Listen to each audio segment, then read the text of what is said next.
Hi, my name is Sofia Cordova, and this is the short introduction and basically summary of general IEP and special needs educating summary for parents that I would put into a handout. If I had to sum it up in a meeting, such as this is how I'd begin. And before we start, this is for special education 500, mild to moderate severe disabilities education.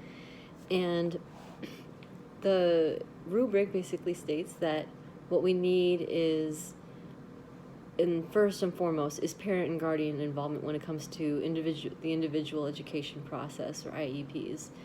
And it would begin with basically informing parents, what is IEP, where did it come from, and it came from the IEDA law, which was updated in 1990, deriving from the Education for Handicapped Citizens Law in 1975.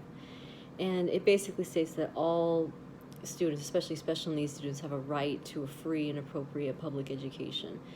And to inform parents, I would begin by saying there will be an admission review and dismissal process.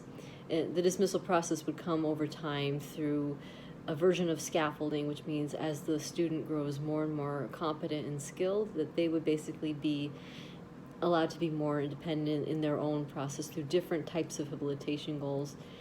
And through these yearly IEP meetings, along with quarterly reviews and progress reports, it would be, in these yearly meetings, discussions on goals would be discussed, summarized, hopefully listened to in a very thorough and effective way.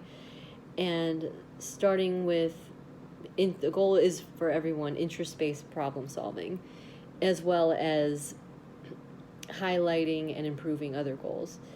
And the referral would come from a combination. It would either be by the parents, by the schools, by other students and peers who've perhaps noticed the need for special needs education in one of their peers or friends, or a combination of all of the above, professionals on site or in day-to-day life through programs, schooling, friends and family, communities. And it would begin with collaborative efforts and an evaluation for possible health scans, whether it's physical, eye and vision checking, speech therapy, scanning, whether physical, cognitive learning. These would all be assessed. It would go through a process of what types of testing. And many of the components of IEP begin with making sure that there are things, all the materials are in place for every IEP meeting, such as checklists, facilitations, for a facilitation continuum. And the expectations for communication would truly be to come to a general consensus rather than an absolute, which means that materials such as a jargon poster would be placed in order to make sure everyone is literally on the same page. And the procedural rules would also be in place for, just the basics, making sure everyone is rested, that there are breaks, that there is a clear agenda, a clear start time, and that any types of questions that parents or guardians may have are addressed thoroughly. And when questions happen, that making sure that there was clear communication, techniques such as coming consensus language, crystal clear language, making sure commitments are summarized, and to also making sure that there's a follow-through on those commitments.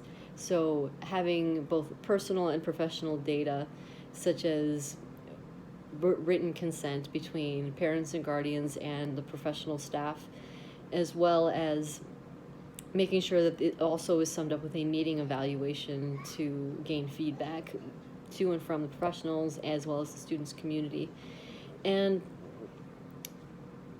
to summarize all this up, that basically this all derives from the ethical responsibilities of all parties involved, mainly the professionals, because at the end of the day, it is the responsibility of the profession to make sure that they are in line with being competent toward their community, to the profession, to their peers, students and staff.